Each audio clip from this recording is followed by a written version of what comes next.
first full, second full week of January, I guess. So yeah. So what is this? Number 261, January 13th, 2019. So we got James in North Carolina and Dennis in UK, and long lost family members reunited here on Photo Share. So it's photo and family share. That's it. It's a family show now. Obviously today, Mark, so far you're outnumbered with the Brits. Yeah, it's true. We are. Yes, I am. I'm feeling a little self-conscious right now. I'll tell you one thing. I'm surprised, Jimmy. After all those years you've been in America, you haven't lost your English accent. Well, it's funny because a lot of people over here say, "Are you Australian?" Yeah, I get that. And the other thing is, do you know, like Cal's, my sister Cal's got the hotel. She doesn't run it like a hotel should be now. It's kind of like business people. Well, I was, eating breakfast there one day, and I was talking to these New Zealand people, and they said, "Where are you from?" And I said, "Take a guess." They said, "Australia." I said, "No, my sister's serving you. I'm from London." Yeah, it's really strange because I was on a boat in Vancouver talking to my kids, and this guy tapped me on the shoulder and said, "I've come halfway across the Pacific to sit next to a fellow Australian." So I said, "Sorry, pal, I'm from London." Yeah. It's funny how it goes. Yeah. Yeah. Well, I mean, it's similar, but maybe it depends on the part of London you're from. I mean, there's probably different dialects almost. No, we are from the same place. You only live around the corner from me. Okay. But the corner is expanded to across the pond. Yeah, I mean, I can see, but there is, to me, there's a difference to my ear between Australian and you guys' accent. But yeah, I can tell an Australian when he starts speaking. Yeah. I can't see that we sound anything like Australians. But. Yeah, I mean, it's similar, but it's still different. I mean, yeah, for you, it's probably really obvious, but I mean, it's similar, but I can tell a difference. But yeah, I've watched Crocodile Dundee. Uh-huh. I didn't really watch a lot of that. Oh, good. So yeah, so here we are, second or third, starting to get ready to start the third full week of 2019. So James, are you a American football fan? I like the Panthers, but they're useless this year. No, they didn't do too well. So have you been watching? I'm hoping they replace Cam Newton. Yeah. The Patriots today, they did a good job. Man, I mean, Brady is a fantastic quarterback. But I didn't want them to win, but yeah, oh well. I don't have any. My team's the Steelers, so right. I think a lot of people don't want them to win because they've won so many times. Yeah. I mean, and they won because they had a little help that one year, but but they are a good team. I mean, they're well coached. They've got good players. They've been together a while, so I mean, you can't fault them completely. No. But yeah, so yeah, we're in American, and I know Dennis follows American football. Oh yeah, well, I only come on the show so Joe can tell me what the scores are. Yeah. He is out visiting family this week, I guess. So yeah, he's not going to be on, but he's probably watched the football games. I'm sure he's a Rams fan. So yeah, we had a lot of guys on last week. Yes, we did. Oh, we had Rui, who hadn't been on the show for a while. Happy birthday, Rui! If you're watching, today is your birthday, I think. So. Happy birthday, what's left of it for you. Yeah, we had it was kind of like the old school. A reunion. yeah, we had Rui hadn't been on for quite a long time. We need Frank. He hasn't been on in quite a bit. I know he was Frank, and my son popped in as well. Yes, Tim popped in for the first time in probably almost 2 years, I bet. How old's your son? He's 40 in April. Well, my daughter's 31. Yeah, I've got two others, got Abby and Benjamin. He's the youngest. He's 22 next birthday. Right. Okay. Wow, there's a big gap there between Tim and Benjamin then, huh? Yeah, 18 years apart they are. Wow. Yeah, and the strange thing is, Mark, they were born on the same day. Wow. So is Abby kind of in between the two, or is she closer to? Yeah, she's 25 next birthday. Okay, all right. Yeah, I mean, Jimmy's the same age as his sister, but he's got an excuse for that. Well, I was polite and said after you. That's you're a twin. I know. Yeah. Yeah. Okay. Yeah, All I right. think I know. Okay. Now, are you two close in age? I'm 63. Okay. Yeah. 5 years between us. Yeah. Okay. All right. So you're 68. Okay. Yeah. So close, but not. Yeah. Not real far. A little far apart, but not a decade or anything. Okay. Yeah. Well, we're quite spread out, aren't we, Jimmy? Because Carol and Marlene are older than us. Carol's, well, Marlene, I'm 63. Marlene be 73. Carol's 74. Yeah, because I can remember I was in like Essendine Infants when they were like teenagers. Right. Okay. All right. Huh. Okay. Yeah. That's I see you also, Jimmy. You went to the same school as me. Rutherford. Rutherford, yeah. Yeah. I hated that school. Did you? Oh, I thought it was, compared to the other schools in Paddington, it's a university. I used to skip school a lot. Do you know the wall around the side at the end of the building? I used to jump that quite often. Yeah, I did see a quote what said, the best view I ever had of my school was in the rear view mirror as I drove away for the last time. Yeah. Fun memories, huh? Yeah. Oh, man. So that was your secondary school then? Yeah, it was a comprehensive school. They were a new thing in London at the time. Yeah. Oh, okay. So they went all the way from first grade all the way through high school then, huh? It's Muslim school now. Yeah, it is. It's a Muslim academy. Yeah. Yeah, it still looks exactly the same, except the uniform's gone. Yeah. Huh. Interesting. Yeah, it is interesting. We went back to Pam's school in her hometown. It was 4 or 5 years ago, and we hadn't been there in a few years. And we drove up, and there was a fence around the school. Like, oh, the neighborhood's changed a little bit, hasn't it?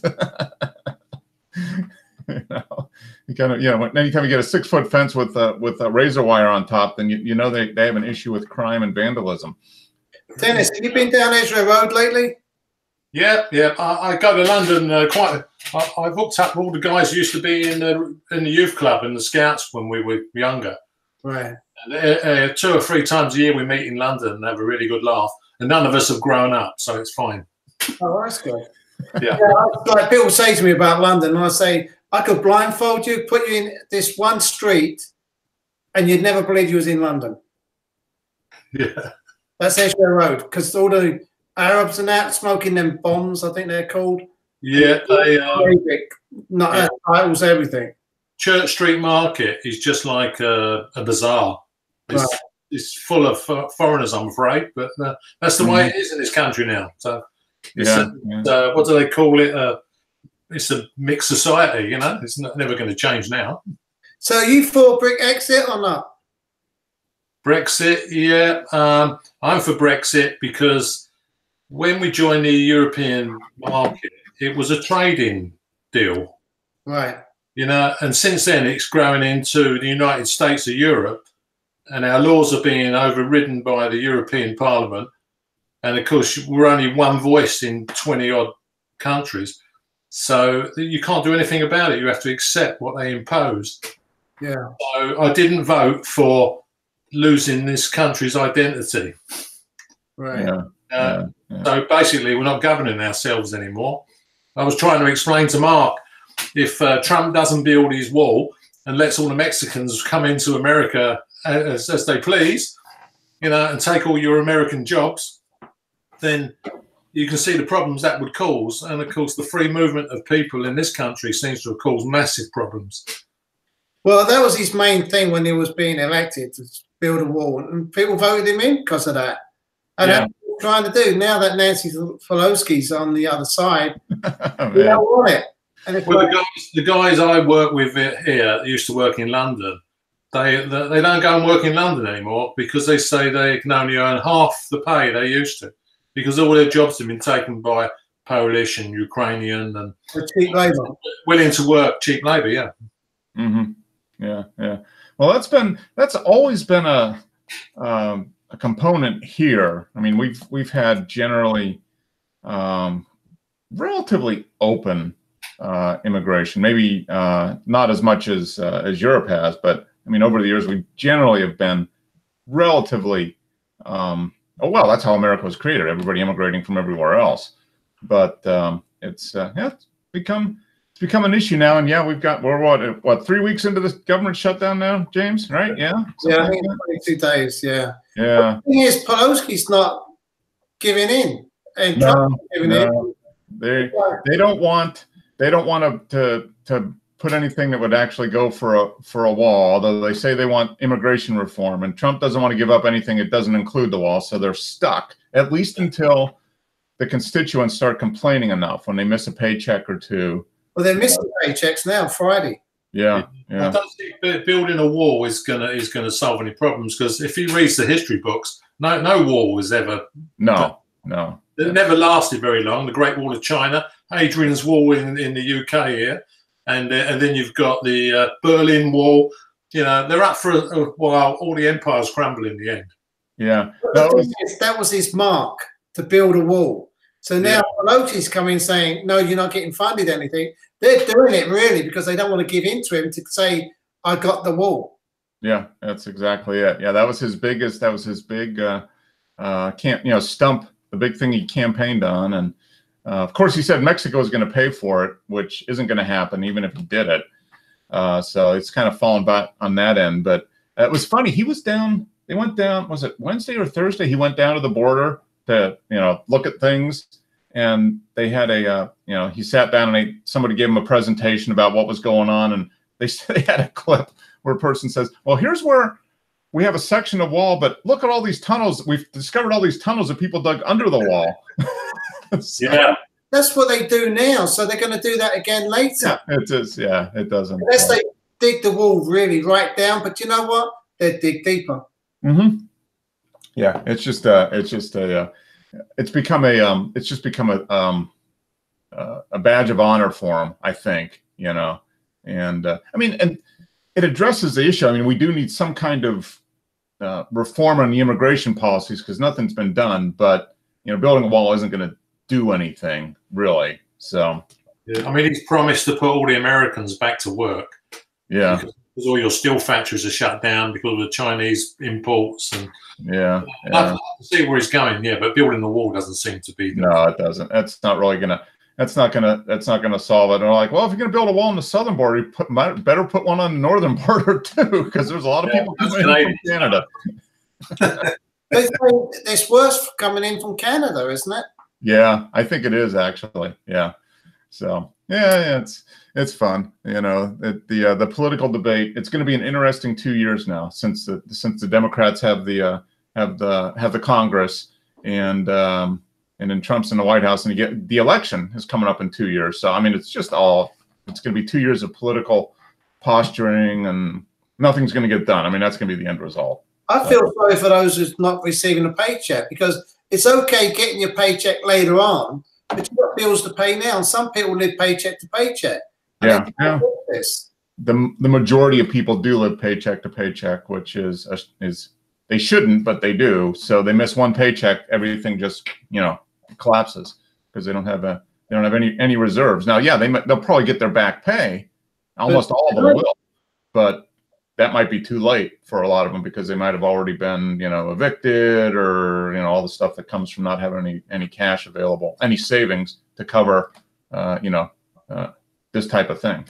So, Mark, it's going to be interesting here next week because the vote is going to be going forward in Parliament. Yeah. Oh, that's right. Yeah, that is coming up. This is the new date that they delayed from October, November, right? Yeah, because she was going to lose the vote.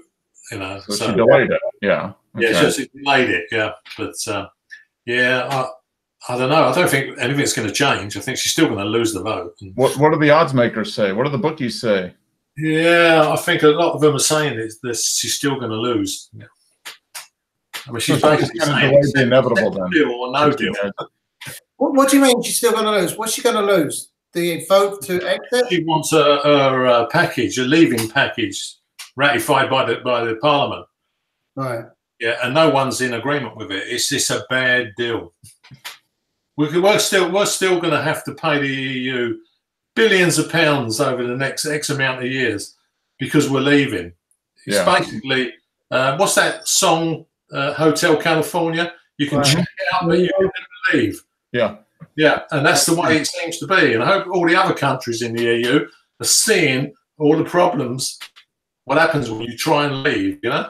Yeah, it's like paying alimony. You're getting divorced, so we won't allow you to be divorced, but you got to pay your alimony. Yeah, we're going to pay them.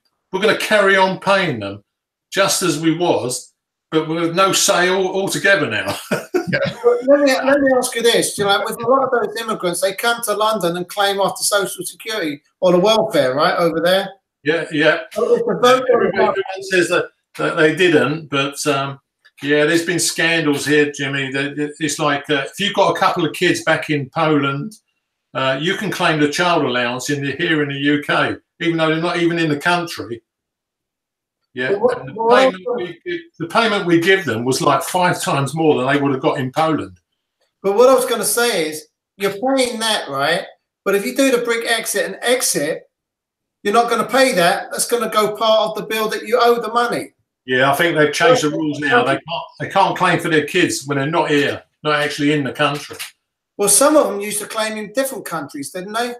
Yeah. I mean, there was a guy on the TV boasting that he came here and so far he's had 15,000 out of social payments. So he's rung his brother-in-law up and his sister to come over here with the kids, because between them, they estimate they can get 50 grand out of the system in the next couple of years, which would be enough to build a new home back in Poland, and they just all go home and have a house to live in. Yeah. It's terrible, isn't it? Yeah, and they wonder why everything's gone to pot. Yeah. Yeah. There's lots of unintended. No matter what happens, what policy, there's always unintended consequences, and that's one of them. Yeah. I mean, they do programs on the TV. I know they sensationalize them, but there was one guy. He owned 10 houses, and had them all rent the rooms out to all his fellow Indians, and he's been here for 15 years, and he's never actually had a job. He rents them out and then he takes a cut, basically. I've had the job since I was 10 and a half. And I've always had it. And I've been in London, England, Canada, America, all over the place. I've always had a job. Yeah, I've never been out of work in my working life. Yeah. That's me too. I mean, I started when I was 10 or 11 doing, cutting lawns and delivering papers, and that's it, delivering papers. I remember that. Yeah. doing the morning paper route, and when it was dark and cold and snowy and icy, and always done that. And I probably will for another 10 years or so, and then hopefully I can. Yeah, but in England it used to be the kids doing it. Over here it seemed like it's adults. It's like a little business for them.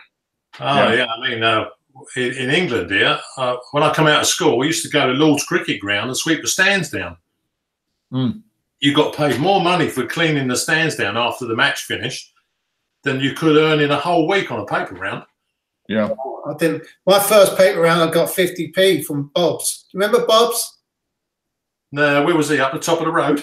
At the top of Maryland's Road in the sweet shop. Yeah. And then I came to another place and I got £1.50. But it lasted back then. It was extra money. Yeah. Oh yeah. When we were kids, if you had £1, you were wealthy. You were rich. Yeah. I bought all my my records and my stereo equipment and all that stuff with my paper route money. Yeah. That was enough to keep me happy until I got to high school, probably, and then I started getting into sports and that type of stuff. So I stopped the paper route because I was doing sports stuff year round. But yeah, from age 10 to age 15, for 5 or 6 years, I was taken care of as far as everything. So. Over here with that minimum wage, they want to go up to $15, right?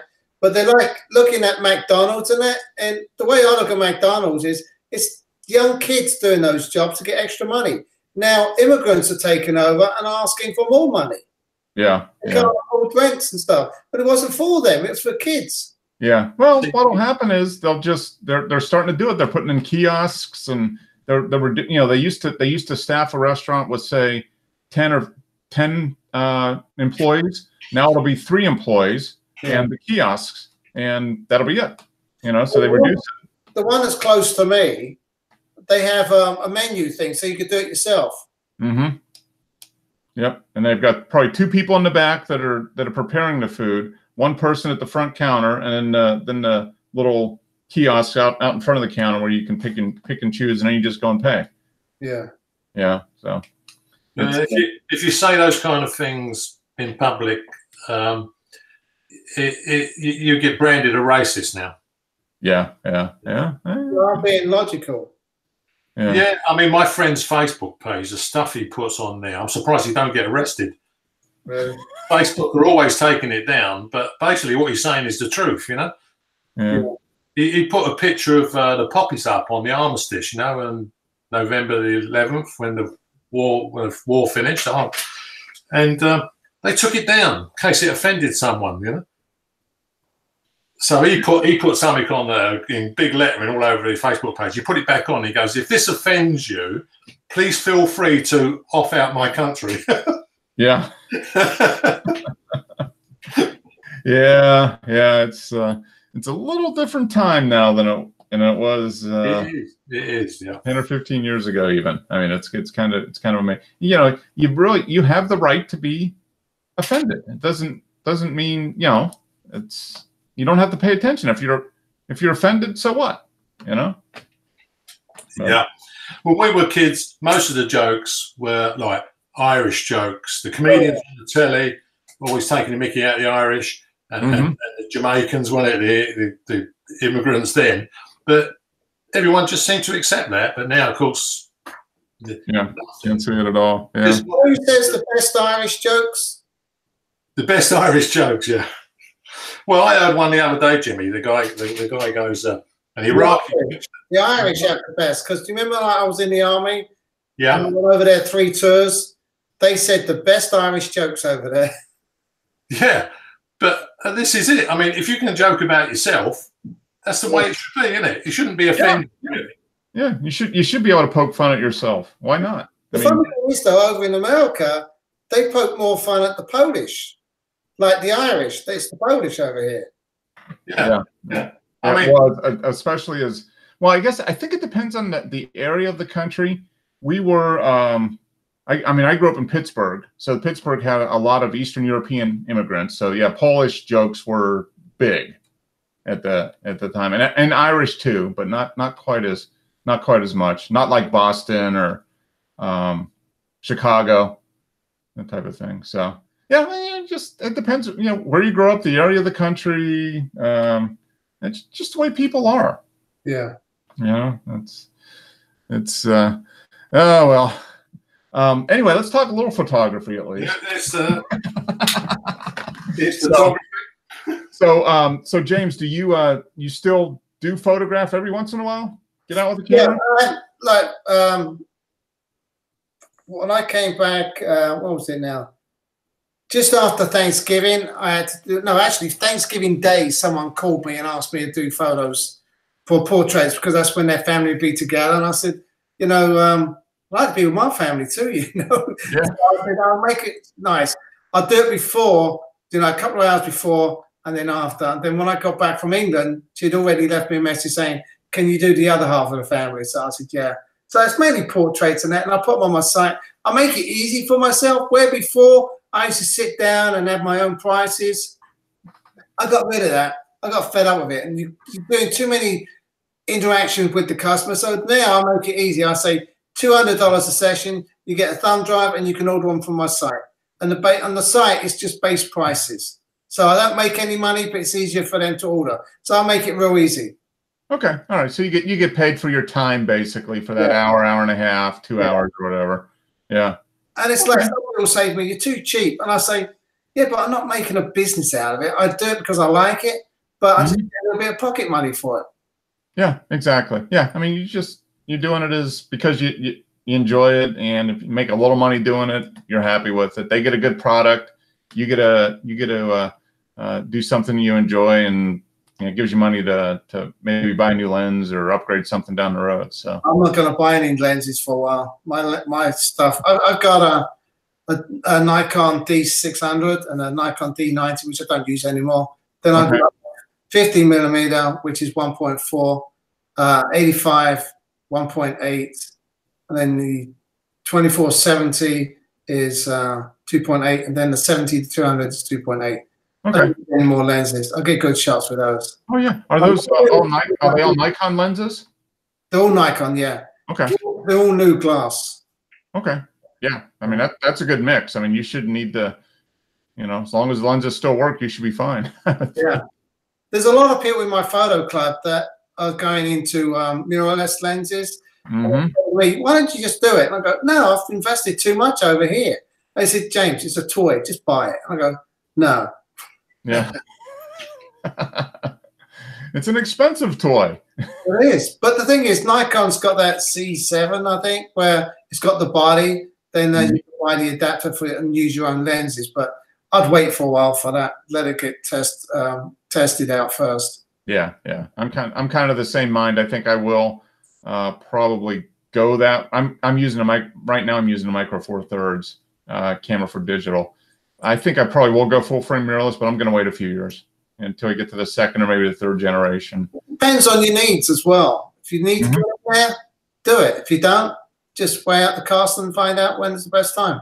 Yeah, yeah, that's exactly it. I mean, I'm doing more with, well, not that I'm doing a lot of photography right now, but when I do photography, it's usually with the film camera. So I don't, the digital is just kind of in addition to, so I'm not really emphasizing that. So I will, I mean, I'll upgrade it at some point, but it's not going to be, I'm not going to do it next year or probably even the year after. It'll probably be 2 to 3 years out before I do anything. Most of my shots are out there on my site. It's called James Boone Photography. Oh, okay. Let's take a look. Do you host everything on the site, or is it through something like Zenfolio?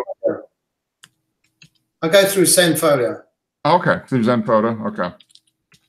All right. Yeah, that's I used them for a while. Have you been pretty happy with them? Yeah, because I just got the basic. I used to have more where I could change the prices and all that. But I wanted to cut back and say I'm wasting money because I don't. It's not like I do a lot of photos, and I'm paying like 120 a year, so I cut it back to 60, and I can put my photos out there, and people can still order. I mean, if I really wanted it, where they paid me, I just take the prices off and say you have to order through me. I give them a copy of my prices.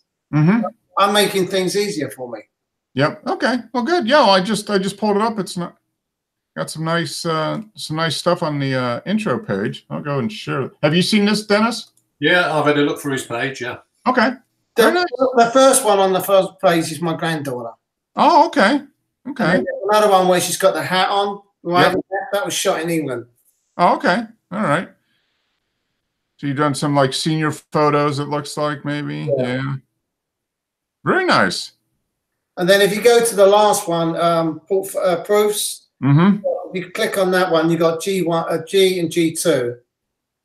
They're people in. That's my granddaughter. Oh, okay. All right. So there's your granddaughter. So this is. Oh, okay. Now these are the last ones I've done. Well, this one, the next one, G1, G and G2. Okay. They wanted on black and white. Then the second session, they wanted both. Oh, okay. All right. So this is all. If you can do a slideshow, or you can click on it each one. But then one I want to show you. Okay. Which one? G2 on the next web page. Oh, okay. You go through. Just go back to events. Proofs. Oh, okay. Go to G2. G2, yeah. Okay. Let's go there. Which one is it? Messed up. No, that's messed up. Oh, let's go back. Let's go back. We'll go back to the home page and then go down. All right. G2. G2, yeah. Okay. Right, and then come down. Now, right, look, hold on. Where you've got it, look where the baby's looking over her shoulder. Click on that one. Oh, this one? Yeah. Oh, okay. I like that shot. Yeah, it's very nice. I took about 7 shots with that to make sure the baby wasn't blinking. Yeah. That's how they buy the shots. You just click on it and the price list comes up. Yep. No, it's very nice. Yeah. Okay. And you've got it. Yeah. So it's basically your cost for the prints. Yeah. Yeah. Very Well, I nice. don't get anything. They're just basic price when I order them. So you're just charging for your time, and that's it. Yeah. Yeah, make it easy on myself. Yeah. But I love that shot though. That's a very nice one. Yeah, you got everybody's eyes are open, which is tough. Like you said, it took 7 shots to get that. Yeah. Did you do that with an 85mm, Jim? I'm sorry? Did you do it with an 85mm? No, 2470. Ah, the zoom. Yeah. I use that one a lot. It's good. But now if I want to do other portraits, it depends how far away I want it and what kind of portrait I want to do. So I use my 70 to 200. Okay. So is this mom and dad here? Yep. Yeah, I'm not sure if the girls, if that's the parents of the girls, or the guy is the son. I'm not sure. But the woman is my hygienist. Oh, okay. Okay. That's why she got hold of me. Okay. Very nice. Oh, this is a good one too. I like the family. That's nice. The baby's eyes are a little shut, but that's a nice picture. I like that. It's hard to get them with the kids. But oh yeah. More than one kid. Yeah. Yeah, know what they say, Jimmy? Don't work with children and animals, isn't it? Well, I've got one for dogs up there. If you look under, I think, events or something, there's a dog one. And what I did is I took the neighbors, asked neighbors if they want their dog pictures done. So just so I can have a load of different dogs on my site. Right. And I got into a habit of how to do it with a dog now. It's easy to get a photograph of a dog. We got big cats. That's a model. Okay. And here's, oh, okay. Now look at the second one. What happened was we went to Susie's Pride here in Charlotte, just outside Charlotte, and it's a farm where they keep wild cats. It's like Sears and different places dump them off because no one wants them anymore. But this one, they let roam around the grounds. Like it's fenced in, but then the other fence is for the other cats as well. But this one, they let roam inside the one perimeter. Well, it came out, and you can imagine people were standing there, and I went, "Oh shit, there's fucking, nuts or what?" So anyway, he sat down. So I thought, "Well, I'm going to take a picture of it." So I laid down to take the picture, and he just got up and climbed on my back. That's a good one. So I said to people, "Make sure you send me the photograph because I can't take one." Yeah. Yeah, that's. You have to be very careful. I mean, say he could have just bit my. Oh yeah, I mean, yeah, put those claws out, and that would have been the end of you, pretty much. The other thing is, when you look at some other ones, people said to me, why was you in the cage?" I wasn't. If you look at some of the other ones. Oh yeah. I wasn't in the cage. I just poked the lens through the cage. Yeah. Okay. Yeah, that's interesting. That's some good photography, James. Very nice. Very nice. Got a nice little vignette on some stuff here. Yeah, we have 2 house cats, and these are a little bit bigger than those. Yeah. Oh, this is an interesting one. Look at that. A lion and a tiger. Yeah, that's kind of rare, but that's yeah. What I shot. Yeah, that's. And as you can tell, I've put the lens through the fence. Yeah. Yep. You can see the kind of the vignette around it. No, I put the vignette there. Okay. All right. But yeah. Okay. So you put it through the fence. Okay. Yeah. I add a vignette on a lot of my stuff, so it draws the attention of going where I want the person's eyes to go. Yeah. Oh, that's very nice. That's a nice shot. Very nice. And you use Lightroom? Do you use Lightroom primarily? Yeah. Okay. Look at the one under where I'm on the left, second one down. That one. Tiger eyes. That's a nice shot. So through the fence with the 70 to 200? I think it was that one, yeah. It was a long time ago. I mean, I think it was about 7 years ago. Yeah. Yeah. Yeah, it's definitely a zoom lens. I don't think you're walking up there with a 16 millimeter. I cropped it a bit as well. Yeah. Yeah, I'd be more impressed if you took it with a super wide. Yeah. Yeah, that's very nice. Some good stuff, James. Thank you. Thanks. Yeah. Very nice. Okay, so yeah, you're actually doing some photography on a regular basis, and that's fantastic. Dennis, I'm going to ask you the question I always ask. Do you do any photography? No, you did. You posted some stuff, didn't you? Yeah. I was playing because my speed lights arrived. Okay. All right. Yeah, and Joe was right. All I needed was about 3 weeks at Cape Canaveral to work out how everything functions. Yeah, it's a whole different world, isn't it? Yeah, I mean, being able to reduce the intensity of the flashes, and it comes with a controller what clips on top of the camera. You can use them all remote. Yeah, the speed light. It was a Modus Pro kit. Okay. 2 speed lights and a it's got a controller. That had a different make. Okay. So is it like a wireless controller? Yeah, they're all wireless. Yeah, and they can work on the infrared, like Joe was saying, with line of sight. You put them on a slave then. Yeah, they're on 2.4 gigahertz radio, which they can activate up to 100 yards away. Okay. Oh, wow. See, I've got some flashes. I got 2 Luminex flashes, which cost me 150. They're great because they're very simple. You look at the back and it's just got power and zoom. It really is good. Then my main flash is my SP10 Nikon one. That's the one I use most of the time with TTL. But the good thing about the other ones is if you got too much, you just go down. It's so much easier than putting it on the back of the camera because I've got it where they're slayed. So when the main flash goes off, it triggers them. Yeah, this has got a Viper TTL transmitter. Right. But mine are always close, not too far away. This is like programmable. You can program 3 sets of flashes all at different rates, and it's quite complicated. It's got a little screen at the back. Okay. Yeah, I'd get confused with that and say, give me the simple stuff. Yeah, I got my head around it in the end, and it seems quite good, you know, that you can just do it from the camera. You can just turn the wheel on the camera and adjust all the flashes without even going over to them. Well, you can set your channels up on that. Yeah, but it is quite simple when I sort of got to play with it a bit.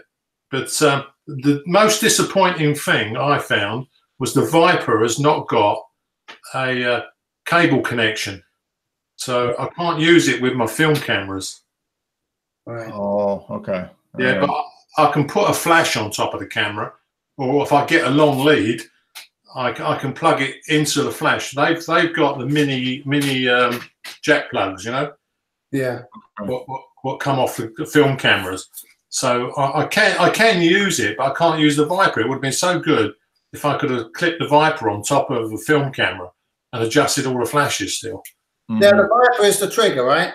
Yeah, the trigger is it's built for Sony. This one, the connections on the bottom are for the Sony because I've got the A7 mirrorless full frame camera.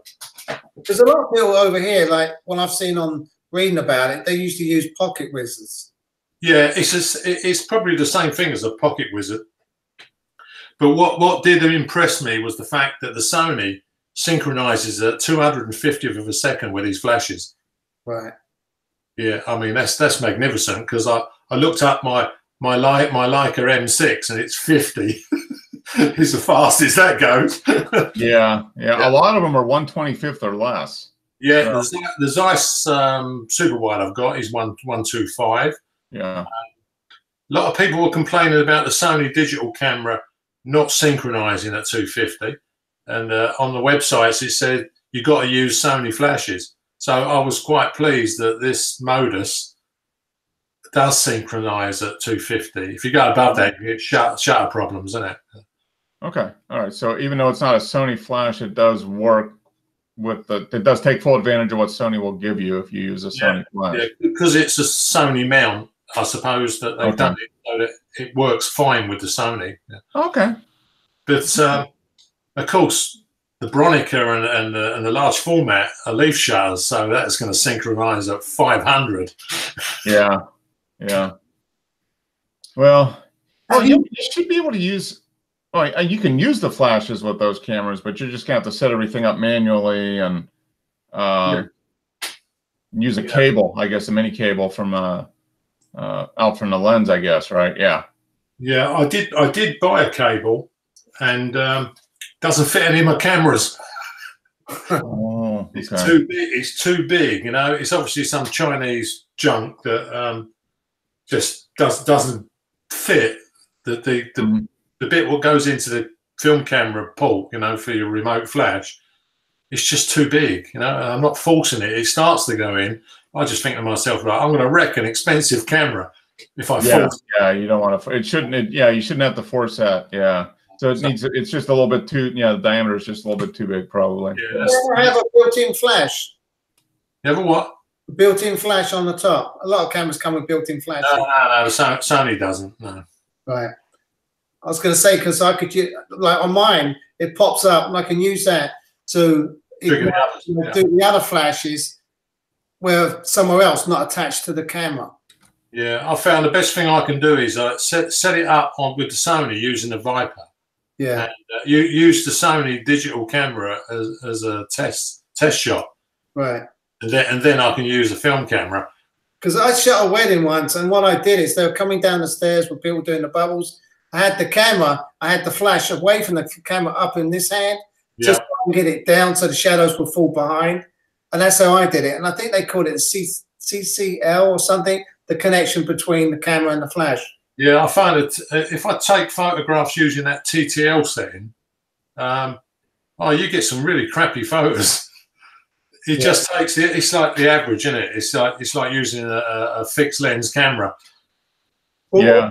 What I've got used to now is what I'm trying to do is when I take a portrait, use the flash as well, but do the portrait where I've got my exposure, and then on the flash do -1, -2, so it doesn't overpower. It just gives it a little bit of boost. Yeah. Well, I had a play this week, Mark, with glass. You know how hard it is to photograph glass. Yeah, I noticed. We'll get to those. Yeah, you posted a few images on the Flickr group. I've used the flashes to play with the glass because it's quite difficult to photograph glass. Mm-hmm. If that's the one I saw, I thought it was very good.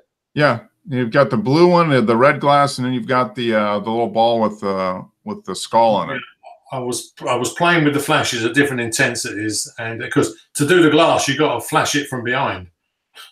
Oh, okay. To get the glass to come out. Yeah. Yeah. See, now I used TTL. I took the photograph with TTL, and all I had was a picture of a glass standing there. Mm-hmm. There was absolutely no effects whatsoever. It just done the average light intensity. Yeah.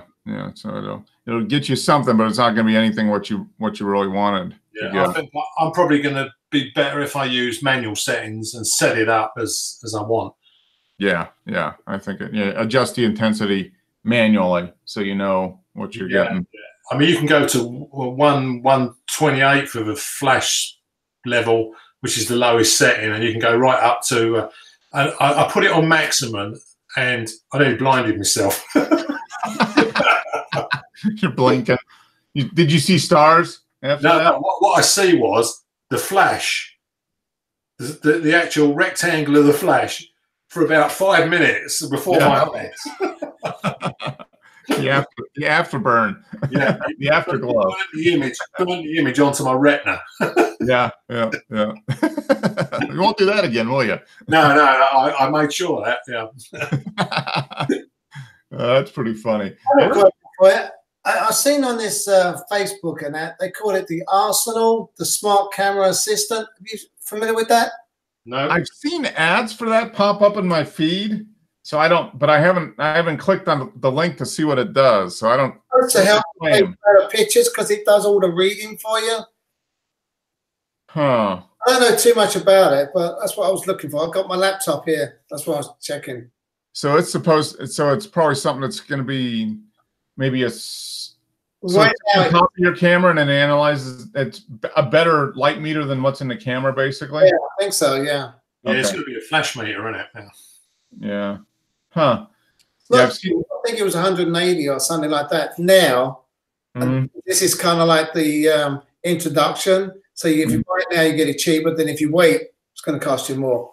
Yeah. Is it like a Kickstarter project or GoFundMe or something like that? Well, it says Kickstart, so okay. To get it going. Yeah. So if it holds true with a lot of the you might get it, you might not. That's that's the problem with the Kickstarters. It seems like I did a Kickstarter a couple years ago. What was it for? I don't even remember what it was for, but it was like $20. I think I'm just going to try this just to see, and I never got anything from it. I'm like, well, that was great. They hit their date when they were supposedly funded it, and they're like, oh, okay, we're going to do it. What was it? It was a photography. It was like an adapter or something. And you get in early, you're going to get this great bonus or whatever. So it's supposedly funded. And then they said, well, we're gonna manufacture and ship by this date. Well, that date kind of came and went, and nothing came of it. Well, okay. Well, somebody had good time with my $20. So that was the last Kickstarter I did. Credit card? What's that? You got it back on your credit card? I did, but it was like 3 or 4 months later. So I don't know if technically the money around. I kind of forgot about it, and then a couple months later, I'm like, hey, what the hell? Where is that? And I checked on the page, and we're still working on it, whatever. Yeah. You have to be careful with all that. Yeah. But yeah, I mean, there's people that have literally done, like for audio equipment, there was one that did a company that was going to come up with a new digital audio converter. It was supposed to be fantastic, and it was crowdfunded, and that you could get it for $450 or something. And they basically just absconded with the funds, so it's a big, it ended up being like $200,000 or something like that. They got a bunch of audiophiles to buy into it, and they just kind of left with the money. So yeah, not good. I managed to pick up a Rogue flash bender as well, Mark. Have you ever used one of those? I've got them. You got them, have you? Yeah, I don't always use them. Sometimes, like. So is it a flexible like umbrella pretty much? It's not an umbrella though. You can get different sizes, and you get small ones where you put it on your flash and you just get a side one to do the sides, or you can get a big one that goes on your flash, and you just bend it and manipulate it. So when you got on the flash, you could bend the top so the flash will go up and in. Yeah, not bad, but I don't always use them. Yeah, it's a flash bender, but it's also a softbox. Yeah. You get a front section what clips on, and I found that the softbox actually works. The intensity of the light is much smoother using the flash bender. Right. Okay. It sort of calms it down. Well, it diffuses it, so you don't have any bright spots or anything like that. Yeah. Yeah. Did you use it on a stand? Pardon? Did you use it on a stand or on top of your camera? Yeah, I was quite lucky. I was going to buy a couple of stands because I don't have any sort of indoor stuff, and I just sorted out a couple of tripods which I had spare, and the flashes have got the actual screw mounts. Yeah. So I've got two spare tripods, so I just mounted them on those. Okay. Yeah. The 1/4, whatever the screw. Yeah. Whatever the. Yeah, because I bought a big carbon fiber one for the large format, and that does all the cameras. That's fine. Mm-hmm. So the other ones weren't so high, so I'm just using them now. Say buying dedicated stands. Yeah, and the tripods are probably better than the basic dedicated stands you would buy anyway. They're probably they're probably more stable. Yeah, more stable, and yeah. When you use your flash bender, did you use it on a stand at the side of you, or did you use it on the camera? Yeah, I had it to the side of me on a tripod, and it was higher than I was. Right. Tipped down so that you don't get the double flash in the eyes. That's what you're saying. You can bend that flash so that you don't get any bounce light off the ceiling in your eyes. Yeah. Okay. All right. So so you can direct the flash, without having it just go all over the place. Yeah, I took the same picture without the flash bender, and it looks like a picture of your skin looks like it's been taken with a flash. Whereas when using a flash bender, it didn't look like it was a flash photo. Okay. Mark, seen them? Pardon? Mark, have you seen the flash? I've seen them, but I've never used one. I mean, I've seen them on other people with them, but I've never purchased one or done anything with it. So I wanted to play, Mark. I wanted to play with the large format this week and I was sorting through for some black and white 4x5, and I found a box of Adox CMH2. Have you ever used it? No. So I think it's the one without the anti-halation layer, so that you can reverse it. Oh, okay. All right. So I have got some black and white left. So as soon as I get the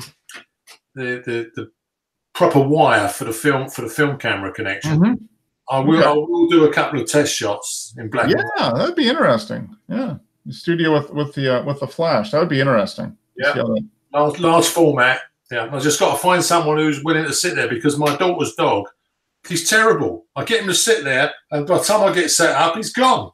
Yeah, oh, he's a dog. What do you want? Funny? I use a Panda Bear. It's black and white, and I put him on a chair. So when I want to practice, that's what I use. And the reason why I use that is because it's black and white, a good range. Yeah. Nice size. But I use that for practicing on. That's a good idea, actually. But yeah, because like you said, you got the full range, from super dark to super light. So yeah. Yeah. Well, obviously, my Rupert Bear in the garden is my Rupert with the wheelbarrow. He's completely worn out, and the flashes have destroyed him. You know. Yeah. you gotta bring him. You gotta bring him in for. You gotta bring him inside for an indoor shot. Bring him inside for an indoor shot. Yeah. Yeah. Well, speaking of, let's go into these images, because it looks like Simi shared a few. Yeah, see, Simi's loaded up again. Yeah. He is such a productive photographer. It's really amazing. So this was the last one we did last week, I think, which was Tim's. Yeah.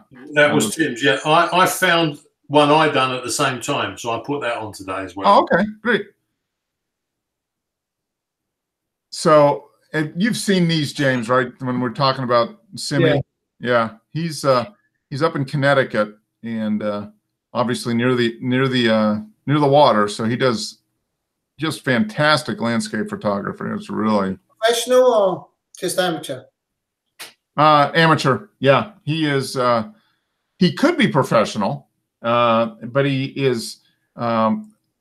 I don't think he's done anything with trying to sell any of these or do any books or calendars or anything.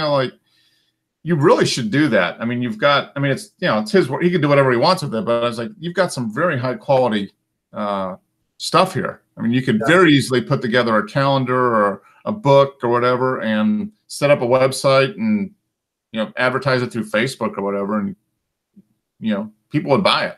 That's for sure. He does some really good photos, Jimmy. You want to have a look through his stuff he's put on Mark's site there. Yeah. Yeah. I wish we had scenery like that around here.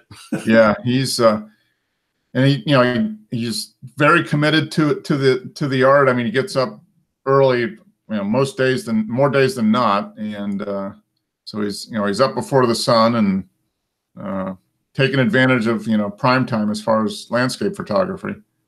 So he does fantastic work. This was taken on January 1st. Huh. All right. So obviously he didn't drink too much New Year's Eve, because he was up bright and early on New Year's Day. Does he use a lot of Photoshop? He does a lot of stuff in Photoshop. Yeah. I mean, so he does some fairly, I won't say aggressive post-processing, but he does utilize Photoshop he does a lot with luminosity masking, right?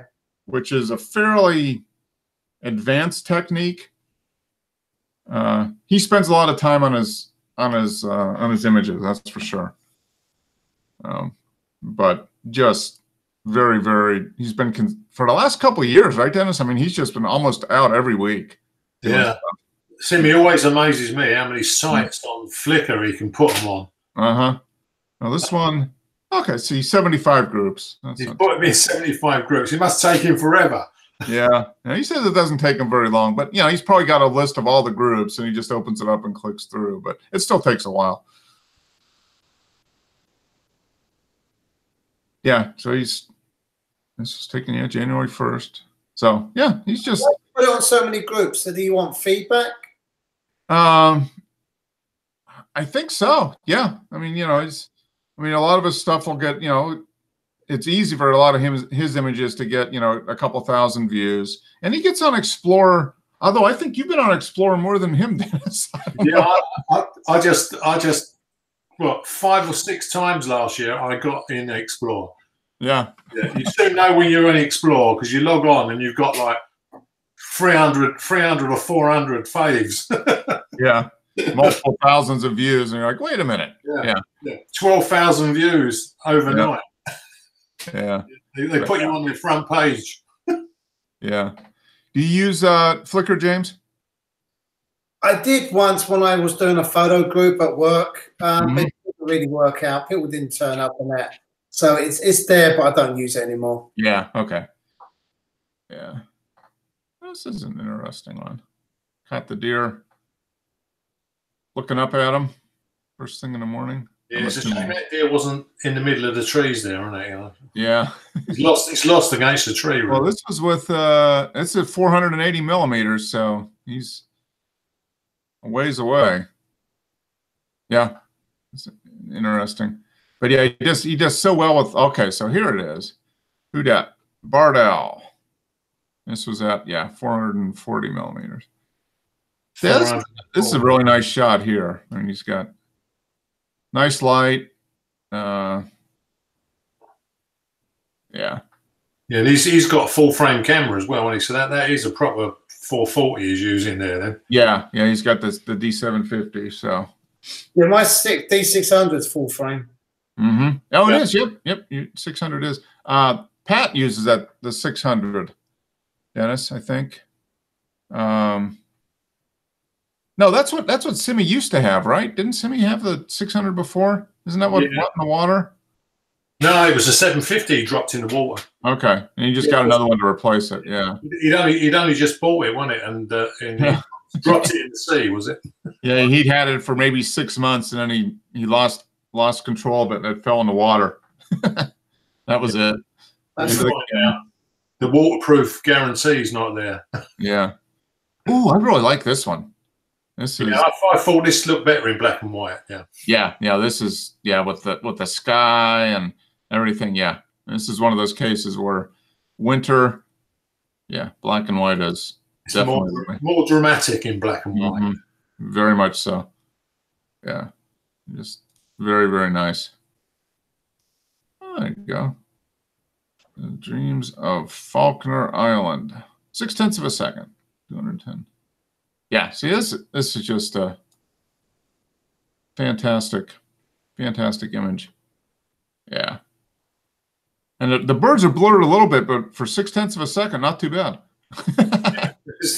Could have been worse. It's almost like they're doesn't look like they're flapping. They might just be, kind of coasting in this image. Yeah. There's 2 birds. Yeah, you got 2 gulls here, and then another 2 that look like they're. You got your finger on now. Looks like it's double. Yeah, I think this might be 2 that are maybe flying away from the camera, and then these 2 are flying across the frame. It looks like. Yeah, but the color, the blue color, it's just he is in. Yeah, we keep teasing him. He's got to get a large format camera. Yeah, we keep telling him he's got to go large format. Yeah. Yeah. But he'd get 1 photo per session instead of. Yeah. Mind you, Mark, there is a large format digital camera now, isn't there? Yeah. Yeah. $150,000 or something like that. How much was it? 25? Yeah, maybe it was. Maybe it was $25,000 or $40,000. Yeah. That's $24,000 too much. Yeah. That's for sure. Yeah, this one. Yeah, and this was 60 seconds. So probably used his ND filter to some degree, I would imagine. And another one. Wow. Another one. Yeah, this was very nice. Taken on December 31st. And this was 180 seconds, so 3 minutes. Wait a minute. It leads you in. Yeah. Attention.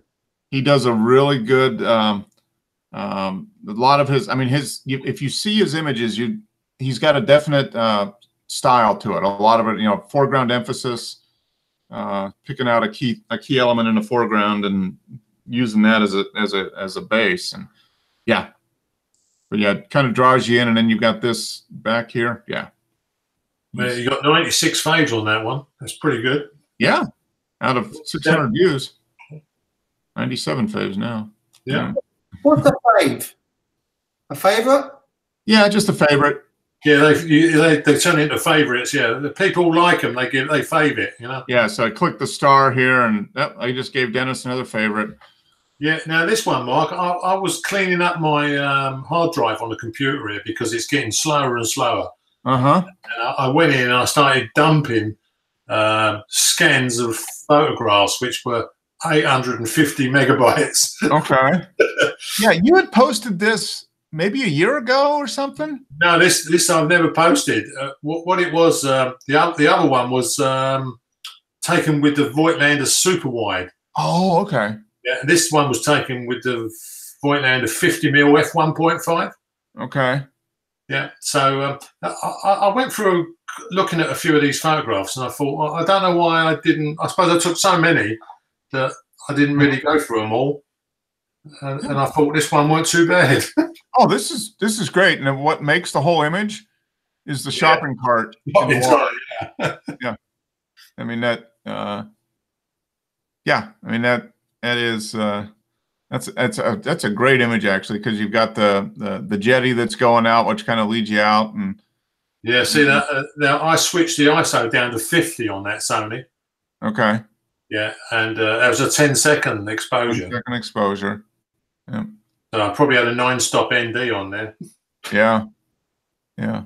No, and the tanker. So this is is that like a compressed natural gas tanker, it looks like? Yeah, we got a gas terminal on the island there. Okay, all right. Yeah. They dock up, bring all the stuff ashore. Yeah, yeah. No, that's... You should have gone in and took that cart out. Oh, yeah. Yeah, that's thick mud there. Put your wellies on. Yeah. That makes the image. That's that. Otherwise, it'd just be a picture of a boat. Now we got a boat and a shopping cart in the water. Yeah, this is where the shopping trolleys go to die, yeah? Yeah. Eventually, they will rust away, but it'll take a while. Yeah, they're stainless steel. That's fine. Okay. Actually, when the tide went out, Mark, we had a bike there. Oh, really? Wow. Yeah, there was someone's pedal bike. Okay, so this was taken with your... This was an EM5 photograph from way back. Look, 2015. Wow. Okay. Yeah.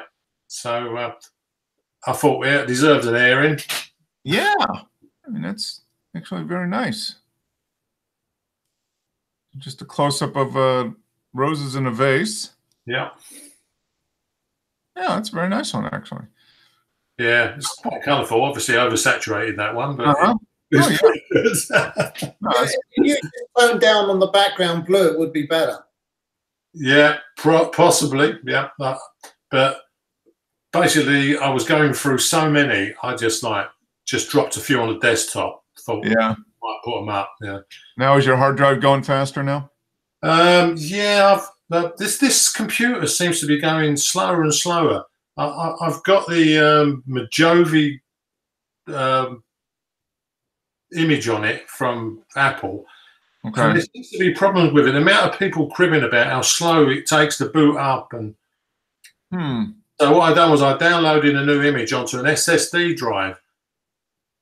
Okay. So I was gonna run the SSD drive because it'd be a lot faster. I was going to take all the photographs off of the main frame and put them on the SSD, so I could really just use the SSD drive to do my photography. Okay. Yep. Yeah. Whereas, because it just takes the photographs. You know yourself, Mark. You scan a large format; it's a gigabyte. Oh yeah, yeah, and it would be much faster on a on an SSD than a regular spinning drive. Yeah. Well, I set it up today to do it, but it's taking forever to boot up.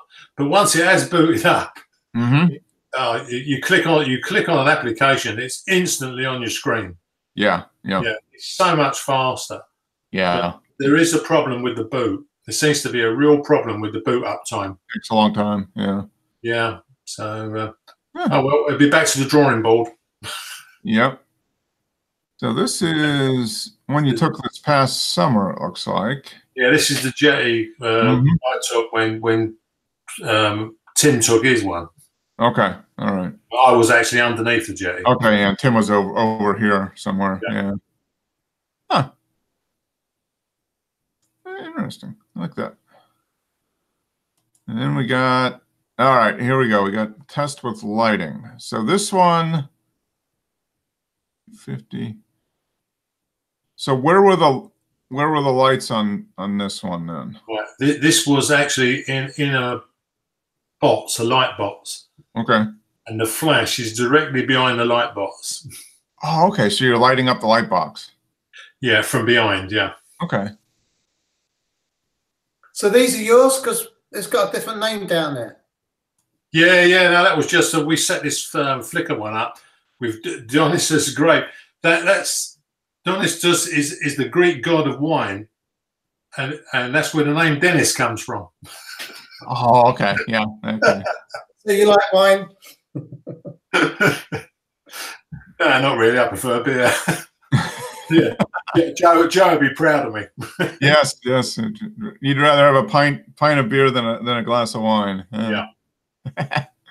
Okay, so you got you have softbox and you put the speed light. So just one speed light behind the box. Then. Yeah, one speed light directly behind the box and behind the shaker thing. Like it's okay. I used to get the Christmas ones with the snow globes, and yeah, this one when you shake it, it's black. The snow is black. Oh, okay. So it's like a Halloween. Yeah, it is. Yeah, yes. A Halloween one. Spooky character. Yeah. Oh, that's neat. I like it. I think it's a good job. Oh, that's the one I saw. Yeah, this was one you posted on Facebook earlier this week. Yeah. Now this. Can you see what I've done with this one, Mark? I'm assuming you got the light over this way. Now the light is directly behind the glass again. Wow. Okay. So I inverted it. Oh, okay. So you're looking at subtractive colors now.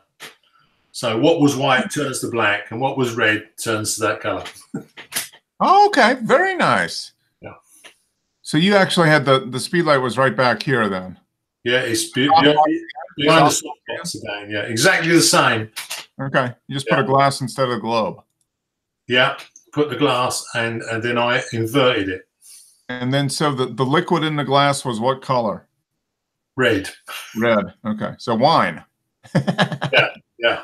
Well, that way you can drink your work. That's good. That's it. Yeah. Dennis, when you set your softbox, you actually had a softbox with the flash inside the softbox at the back? No, the glass is inside the softbox and the flash is behind the softbox. That's really creative. I like that. And I would have never thought to do that. So you just reversed it in Lightroom. Yeah. So basically, if you tell it it's a positive, it'll invert it because otherwise, if you put a negative in and scan it, it'll come out a positive, won't it? Yep.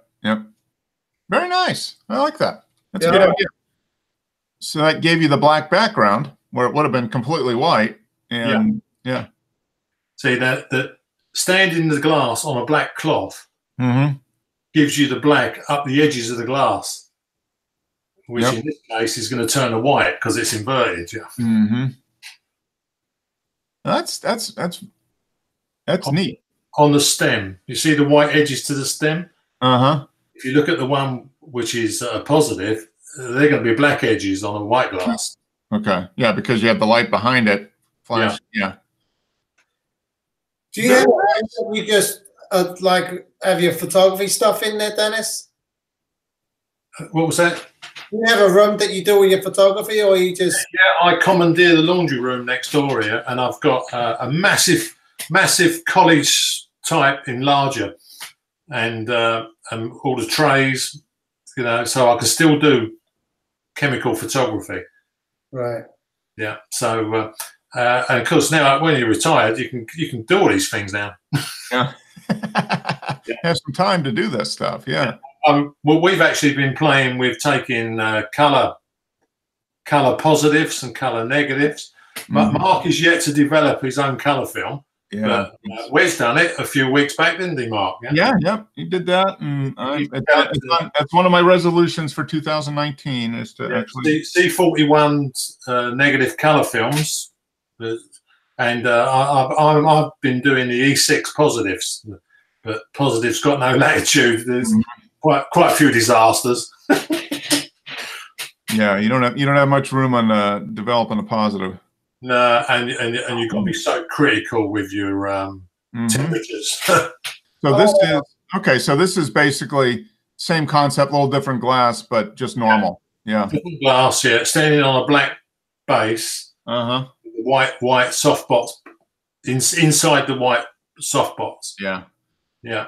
And so I mean, they're both good, but I like the first one better. Yeah. I prefer the subtractive one because it's so different. Yeah. Yeah, and it's got an interesting glow to the liquid, and it almost looks like it's like some kind of drink that like a mad scientist would put together to turn himself into a superhero or something. Yeah, that's how it begins. Did you have a quick drink before you take the shot? Yeah, actually, it was cranberry juice. Okay. Sure. Yeah, that's neat. Yeah, I like that. I like that one was with the reversal was very nice. Yeah, it's because this will give you a good example of when you're playing with C41 negative color film, Mark. You need to adjust your colors. You're working in reverse. Yeah. Yeah. So you know if that red's not quite right, the only way you can alter it is by getting that subtractive color and adjusting that. Yeah. Adjusting the blue, pretty much. Yeah. It's quite mind-boggling. It's so much easier in Lightroom just to click on it and slide it. Oh yeah, rather than doing it on the enlarger of the printer. Yeah. Yeah. I just feel there's a lot more skill doing it. If to do that kind of thing with a film camera is going to take a lot of effort. Oh man, yeah. I mean, it is definitely a lot easier in Lightroom. I mean, you just click a button.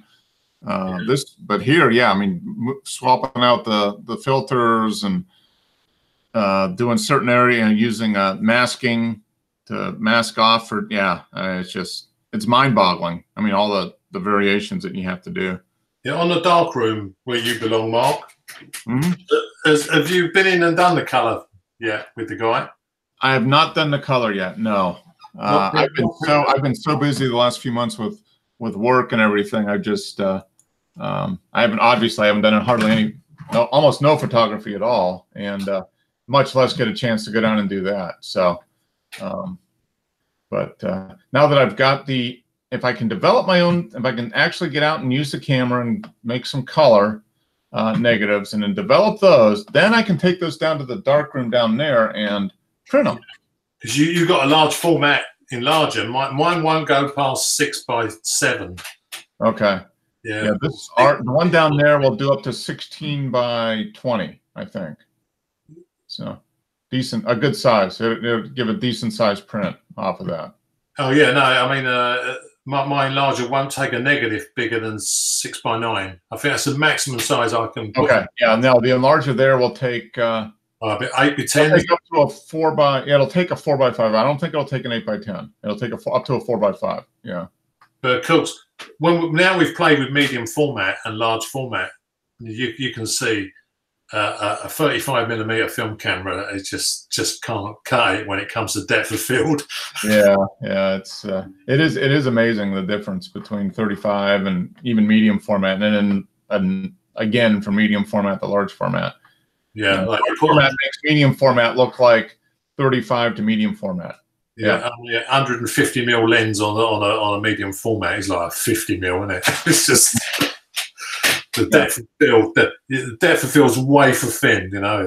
Yeah. It is amazing. Have you done any film photography, James, recently, or just digital? When I was in England, I used to have a darkroom myself, but it was set up under the stairway, so I didn't have much room.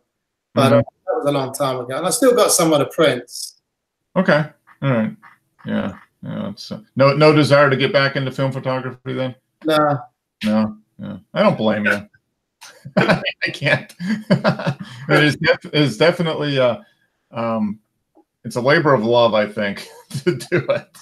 I have a hard enough time doing it in Lightroom and Photoshop. I don't use too much of Photoshop. I just pop over and just touch up certain things. That's it. I don't go to the board. Most of my stuff is done in Lightroom. Yeah. The good thing about it, Jimmy, is that you can go and buy a £5,000 film camera for a few $100s, and wow, you get to play with cameras that you could have only dreamed of owning when we were younger. Yeah. And there's nothing wrong with them. There's nothing wrong with the cameras at all. It's just upgraded. Yeah, no, they just haven't been used for nothing. Most of them operate fine. They probably need a little cleaning and lubrication, but other than that, yeah. I mean, the lenses on them were. I mean, I bought a 180mm lens for the Bronica, and I paid something like £80 for it. And when I looked it up on the net, its original price was $2,600. Wow. Yeah, and it was absolutely pristine in a leather case. You get to play with those kind of toys for peanuts. Yeah, comparatively. Yeah, to what it was 20 years ago or whatever, 25 years ago. But, things are changing, aren't they, Mark? The film photography stuff is going up and up and up on eBay. Yes, it is. Yep, it is. It's still a bargain comparatively, but it's not near the bargain it was a few years ago. Yeah, and they work in the opposite direction of digital cameras. Where your digital camera is worthless after a couple of years, the film camera is actually worth more money than you paid for it. Yeah. My cameras are worth a lot to me because I'm not selling them. Yeah, exactly. That's all that matters. I mean, if you enjoy it and it does what you need it to do, and you use them, then they're invaluable. Well, I'm not one of these people that's got to jump on the bandwagon and get the latest and the greatest. No, I'm quite comfortable with. I spent a lot of money on my cameras and my. I'm quite happy with that. Yeah, but those people who must have the latest are really good people, because they sell their $3,000 camera for 500 2 years later. It's just us cheapskate people that want to wait a while. We depend on the people that want to always switch stuff out. So we can't talk them down too much. We are budget photographers. Yeah. Well, hey, Jim, James, Dennis, thank you for showing up. I'm glad I was able to bring back the Boons. That's always, Yeah, it's good to see you again. I hope you're going to come on again. The next time I'm in England will be June, I think. June. Oh, well, we'll have to meet up then. Yeah, definitely. Yeah, Pauline did come round here, your sister, but I wasn't in. And my daughter didn't know who she was. She just left a message. But I did speak to her on the phone. How many kids you got? 3. Right. I just got 1. Then I got my granddaughter as well, and I'm quite happy. I got no wives. The wives are gone. Forget the wives. No more of that. I'm not going to give myself any more headaches. Oh, man.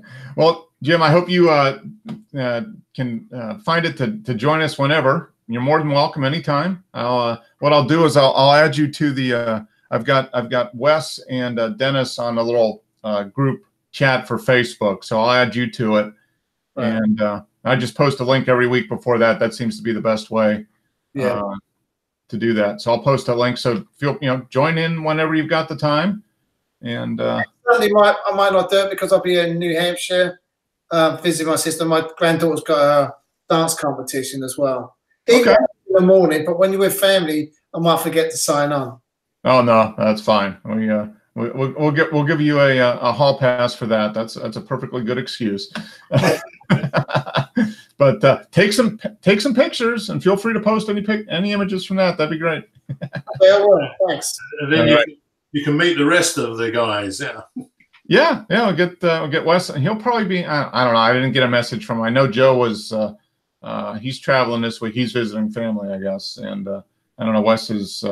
He's been rearranging stuff. He's going to be moving here a little bit later on this year, so maybe he's been doing some of that. But yeah, I'm sure they'll be on next week. So you ever done light painting, portrait light painting?